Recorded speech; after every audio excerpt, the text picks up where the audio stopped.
Hello, Professor. This is Sai Praveen Variseti here to uh, show you how to create a graphic user interface using Microsoft Expression Studio 4. This is continuation of part one, where I showed you how to create online database using PHP, MyAdmin, Online DBMS tool. Here is a variant 4 for a lab practicum part 2, designing web-based graphical user interface using Microsoft Expression Web 4, CS593 Agile Software Engineering. And here is a table of contents. This will be a table tool overview and display and all the required the questions or the required things we need to show in order to for the variant 4, and that is the displaying all the students in the database that are sorted by two existing major CS and CIS, and selecting a major CS or CIS and display the courses in our database available for the selected major, either CS or CIS, and selecting a term and major, and displaying all the courses offered in during that term for that major, and remotely adding one more major, and remotely removing one more major, and that is one thing here. And now coming to the tool overview, here is a Microsoft Expression Web. It is a web development tool created by the Microsoft. It is designed to assist the web designers and developers in creating and managing the professional looking websites. The Expression Web provides with a variety of features and functionalities that enable the users to build dynamic and interactive web pages. And here is upon installing, and it will show you an opening. This is the first thing it asks you. Let me actually show you the real development.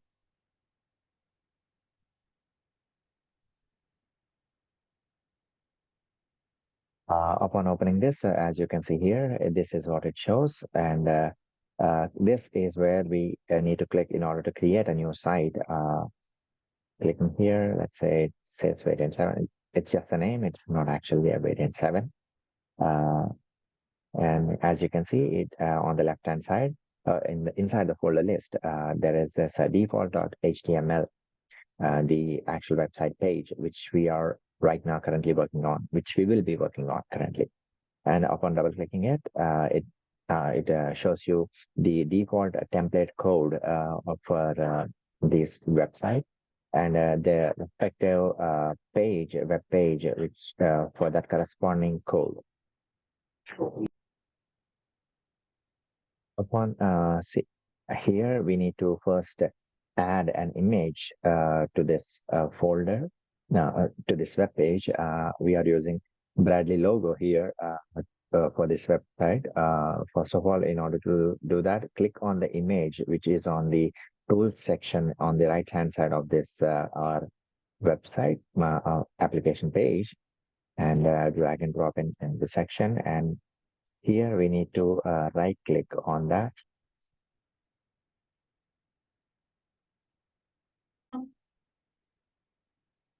Here you can see the small icon of the image in the design section of the page. And here we have to right click and select the picture properties. And upon opening it, this is inside the browse section. And in order to browse the picture where the picture is, browse for the picture.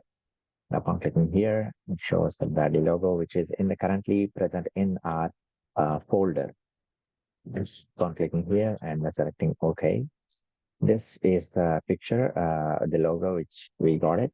In order to make it appropriate for the page, the size, we have to resize it. And how do we do it? We can see that here, clicking over here. But however, in order to make it proportional for the length and the width and the height, we have to hold shift while doing it. Hold the shift and click here, and then decrease the size, which is whichever is appropriate for our page.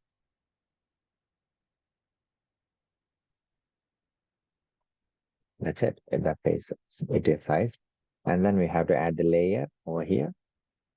And here we have to increase the size of it.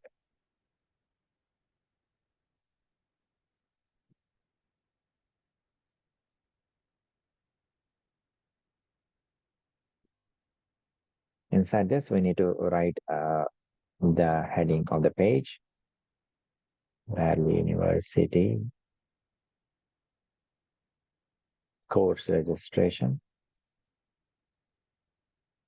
As you can see that since as we are typing here, as we are adding the image here, and as we are adding layers here, automatically everything is here that is reflecting upon here in the actual code section of the page. Uh, let's see. As I am adding the space in the code section, also you can see that uh, adding of the space, which is reflected upon inside the page. Here on the left hand side, we can add the CSS properties for the page. Let's say the background color, we want to change it. Let's make it red. It's completely depending on upon our taste. Um, since this red is not proper for the logo, it's not matching it. So let's change. We have more options in the more color section, and can choose whichever the color we want. And even the font is also doesn't seem appropriate for this. So we can change the font. We can change the font family, font size, and even font color as well. Let's change the color. That's all matched together to white. Yeah, that the university course illustration. We can use the icons on the top of the page in order to as well in order to reflect some changes. In order to make the heading to the center, we can just click over here, and even we can make it bold, the whole. In order to do that, we need to select this, click bold. And after this, we can add one more layer, and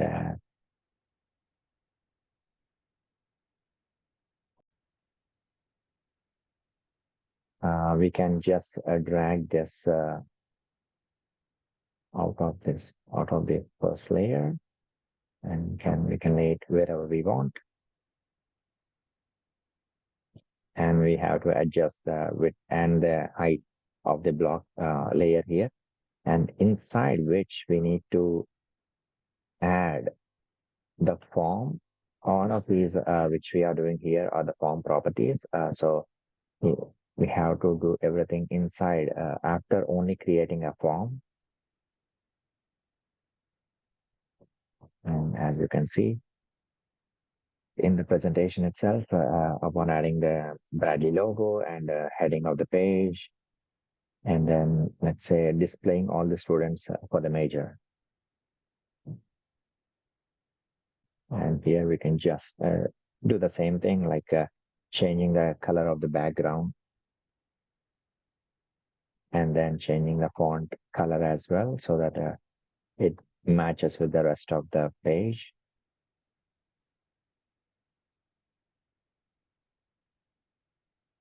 Here, and display all students. Okay, display all students. And since we have in the as per our requirement in the project, it asks for to display all the students in the database that are sorted by to existing majors. That is, we need to create we need two majors which are already existing here. In order to do that, it is much easier to add uh, a drop down box here. Let's say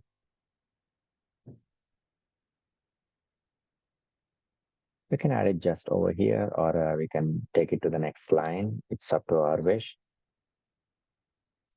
And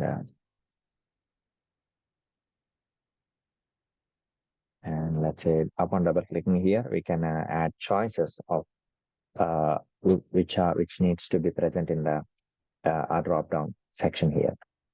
And since we are asking for the majors, so we have two options of majors here, two choices.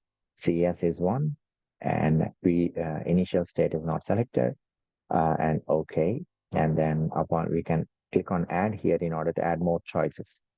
MCIS and OK. And now we have two choices here. Since CS is in the first, it can just show it.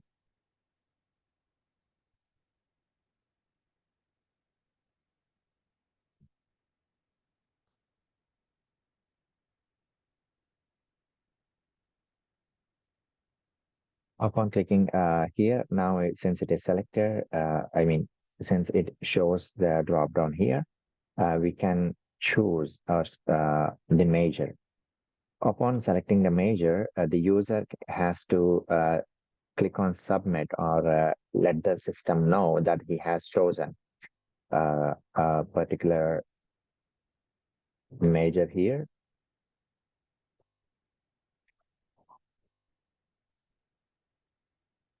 We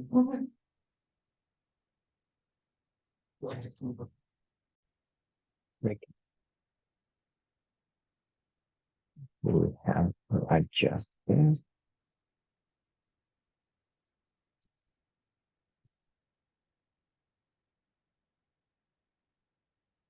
I made took 120 as a width for all the uh, submit button so that it looks uniform here. 120 pixels, I mean.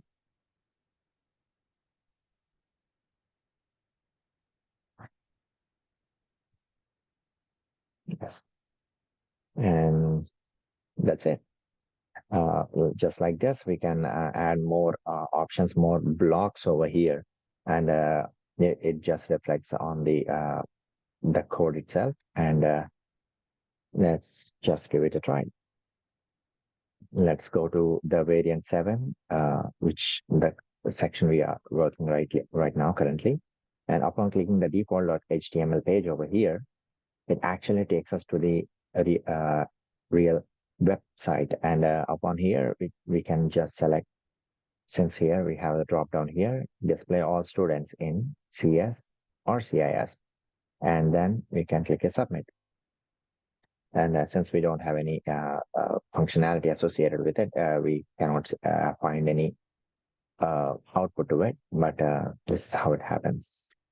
And just like that, the rest of the model is the rest of the requirements for the project are also done.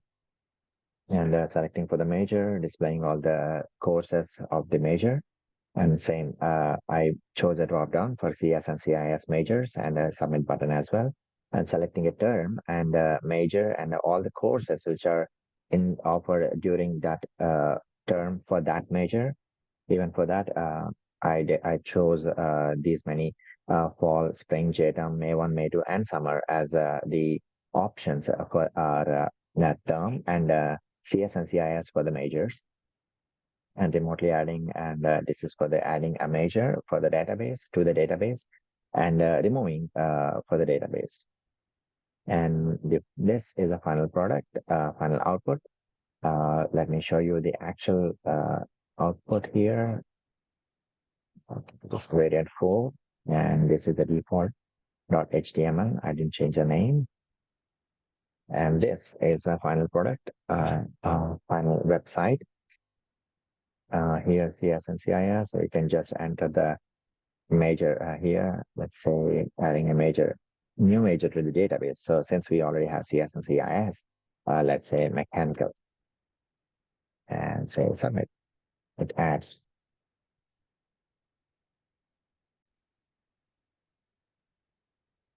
Here, we can see that this is a display of all the courses for the major, and CS and CIS, and same here, CS and CIS, and for the term. Like I said, I have added more options here since we have more terms. And that's it. Here it's a presentation. In conclusion, I came to understand that it is a Microsoft Expression Web is a it's provides with the web designers and provides web designers and developers with user-friendly interface and a range of tools to create and manage the professional websites. It focuses on web standards and compatibility ensured consistent and ensures a consistent experience across the different browsers and the platforms. However, it is important to know the note here that Microsoft Expression Web is no longer actively developed or supported by the Microsoft, but it can still be useful tool to for those who prefer its features and workflow. Thank you, Professor, for giving me this wonderful opportunity. Hope you like this presentation.